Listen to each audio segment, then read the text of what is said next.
What's going on, everybody? I am Sega Lord X, and in this episode we are going to be talking about multi-platform madness on the Sega Saturn. Now, to be honest with you guys, I've been actually kind of dreading doing these episodes, mainly because multi-platform games tended not to be the best on the Saturn. Most of the time they were better played elsewhere. But I tell you guys what, after going over some of these games that I've started to capture gameplay for, I found that a lot of them were still really playable, still really enjoyable, despite the fact that there may have been a better version elsewhere, or even a cheaper version elsewhere. So, this is the very first episode that we're going to start here. I'm covering roughly 14-15 games at a time as I'm doing this. I expect there's going to be probably 4 or 5 of these episodes when it's all said and done. But either way, part 1 to multi-platform madness for the Sega Saturn. A dark day would come in late 1997 with the release of New Level Software's Courier Crisis. This bike messenger simulator / stunt bike game is an absolute mess. Poor textures and utterly terrible gameplay mechanics make this uninteresting concept nearly unplayable past the first few levels. The game concept is almost identical to Crazy Taxi, but instead of people in a taxi, it's messages on a bike. Grab a message and run it a few blocks away into the waiting hands of another businessman. Along the way, you collect money, upgrade your bike, learn tricks to avoid traffic, and attack pedestrians. There are few games in the 32-bit era this bad, so consider yourself warned. Late 1997 would see Croc, the Legend of Gobbos, developed by Argonaut Software of Star Fox fame. Here, you take control of Croc in his search and rescue mission to find the little furry animals known as Gobbos. Croc plays simple, has tried and true objectives, and doesn't look bad at all. This will appeal to many gamers and may be enough to make it a worthwhile investment. I personally find the game simply not worth my time, however. This came post Mario 64, and a certain standard had been set by that time. This game plays slow, lacks the speed and acrobatics of similar games of the era, and has design choices like respawning enemies that I can't stand. Again, Croc isn't a bad game, it's just a game that had peers that were radically its superior. Unfortunately, the Saturn has a dearth of available games in this category, so it's one of your only choices if you want something cutesy in the genre.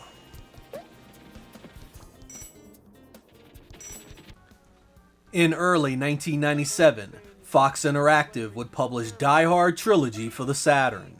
The game was comprised of 3 different engines following each of the first 3 Die Hard films. The first game, Die Hard, is a third-person shooter where you must rescue hostages on each floor of the Nakatomi Plaza, working your way up from the basement. The gameplay here is simplistic but serviceable, with the graphics being much the same. The draw distance is close, but the frame rate usually remains high enough to play without many problems. The second game, however, Die Harder, is a completely different story. Its engine is based on an on-rails light gun shooter, and my god is it awful in every way. The frame rate is atrocious, the animation looks completely broken, the polygon count on the characters looks single digits, and the giant explosion mesh transparencies sometimes fill the screen with pure ugliness. This isn't Death Crimson bad, but it isn't far off. The third and final game on the disc is sort of a time-based racing game, where you must find bombs and defuse them, eventually leading to a car chase battle where you must ram the enemy into submission. This engine fares better than the second game curiously, with a better frame rate and decent draw distance. Unfortunately, the gameplay is one note and grows tiresome fast. Racing from one bomb to the next is nearly the entirety of the game, with little to break up the monotony. In the end, you are left with 3 minigames that vary in quality and visual appeal. The Saturn version of this game is rough around the edges compared to its PS1 counterpart, and I have a hard time recommending it, especially since it goes for more money than you'd think. The import version of this tends to be less expensive, and the game was localized completely in English if you'd like to give it a go. Early 1997 would see the release of the Genki-developed Shutoko Battle 97. This is the slightly updated version of what Western gamers would come to know as Tokyo Highway Battle. Based on street racing on Japanese highways, this drift-heavy racer isn't a bad game at all on the Saturn.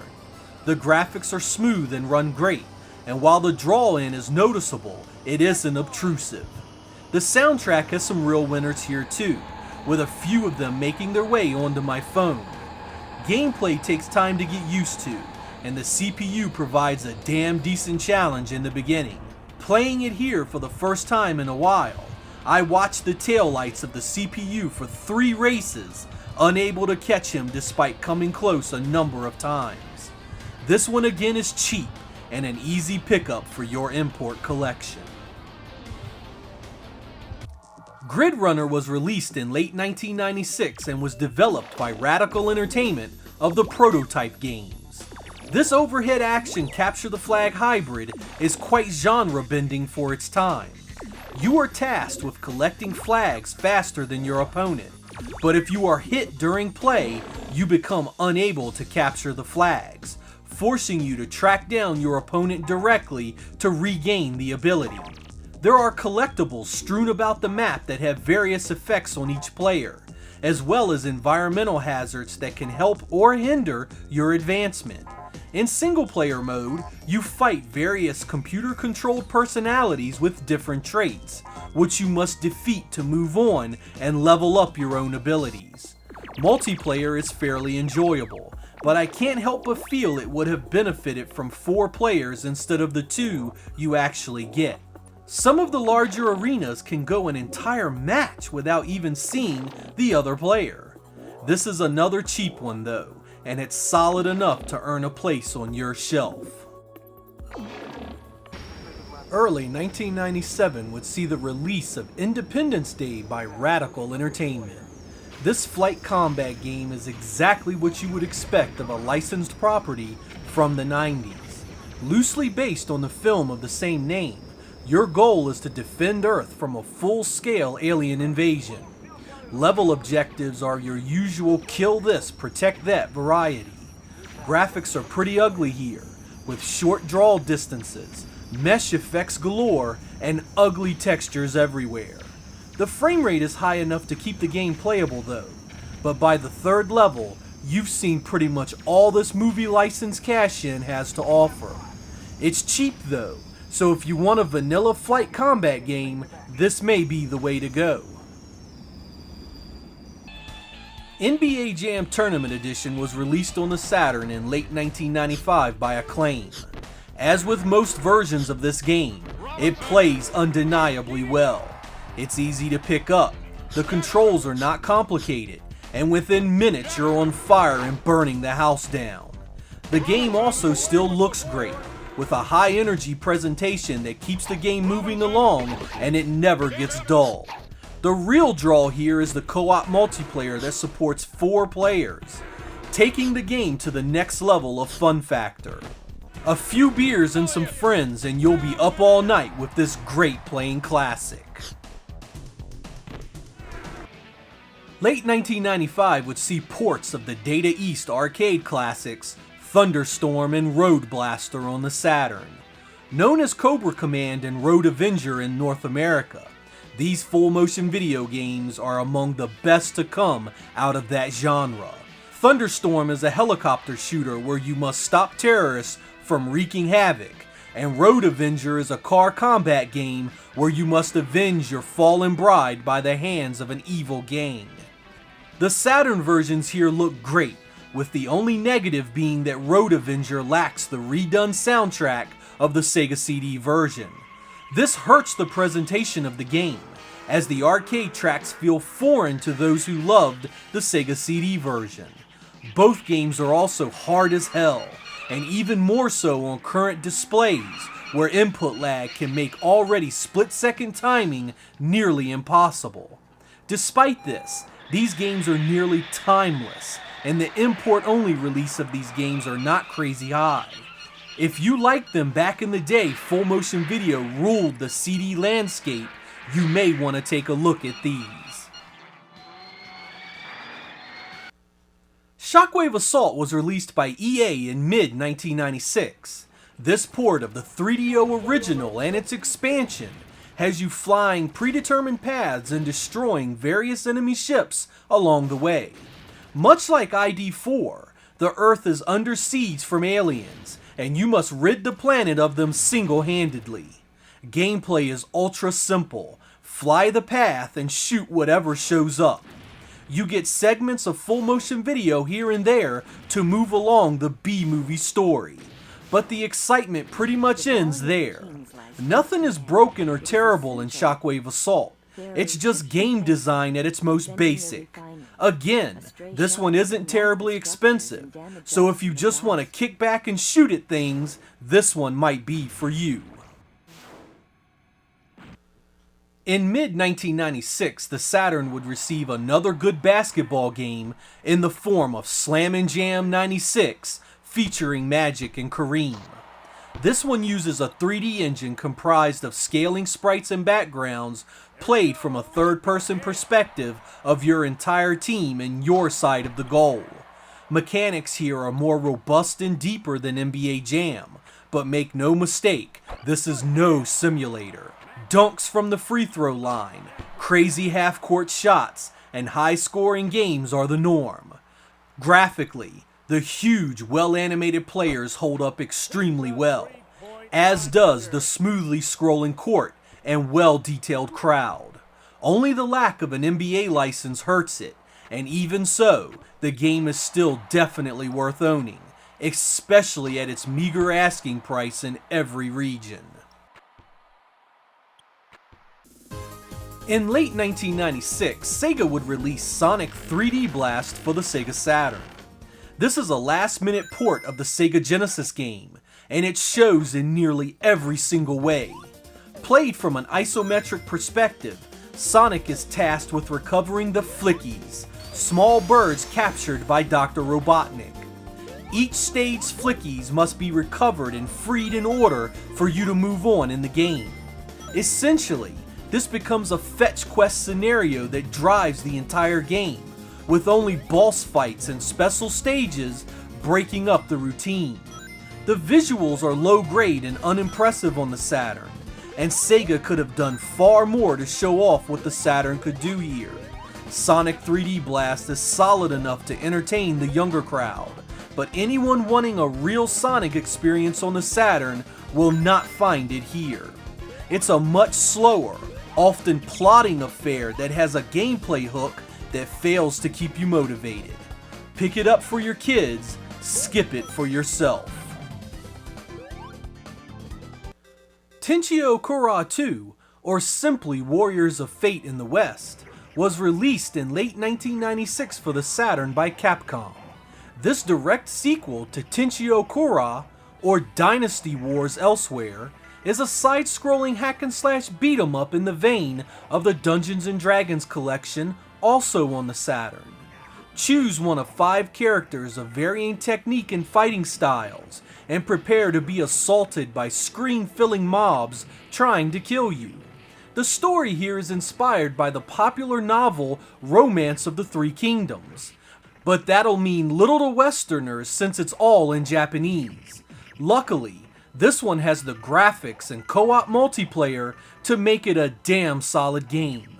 The screen stays filled with enemies, it has a great soundtrack, and the gameplay is tried and true arcade goodness. Games like this were nearly abandoned in the 32-bit era, so I'm glad Capcom gave it to us. I'd even go so far as to recommend it over Dungeons & Dragons collections, as it's just as fun, cheaper, and has far less loading. Team 17 would bring its hyper-popular turn-based strategy game Worms to the Saturn in early 1996. I'd imagine that most of you have played at least one of the Worms games over the years, so I need to explain little. Take control of a team of worms with the expressed intent of using guns, missiles, and grenades to rid the playfield of the other team of worms. It's really that simple. The series would improve its presentation dramatically over the years, but the core game mechanics remain intact here and are highly playable. In fact, you have the ability to play up to 16 players thanks to the turn-based system. This means getting friends together on this one is a blast and one of the best party games from that era. The Japanese import version tends to be cheapest, and luckily is completely in English if you wish to partake. Zoop was released on the Saturn by Viacom in late 1996 in Japan only. The Saturn version was actually fairly late to the party, as this one had been released on nearly everything a few years earlier, even the Atari Jaguar. The concept is simple. Destroy light-colored shapes to get rid of them before they creep over to your area. Shoot different colored blocks to assume that color. Zoop lacks the pick-up-and-play mechanics of the best puzzle games, however, as the gameplay is so touchy and unintuitive. It makes the gameplay feel off and requires excessive movement to do the simplest tasks. It's not bad. It may be worth a few plays for those of you that enjoy such games, but it lacks long-term playability. You know, one of the nice things about the Saturn multi-platform games is that they're cheap. You're not going to spend a ton of money for them. There are just oodles of games for the Saturn that are $10, $15, $20 that you can pick up in good complete condition. And for the Saturn, you really can't say that about a lot of games, can you? Either way, like I said, this is going to be an ongoing series. This is just part 1. The next part that I cover, I'm going to throw together 14 or 15 more multi-platform games. So look forward to that.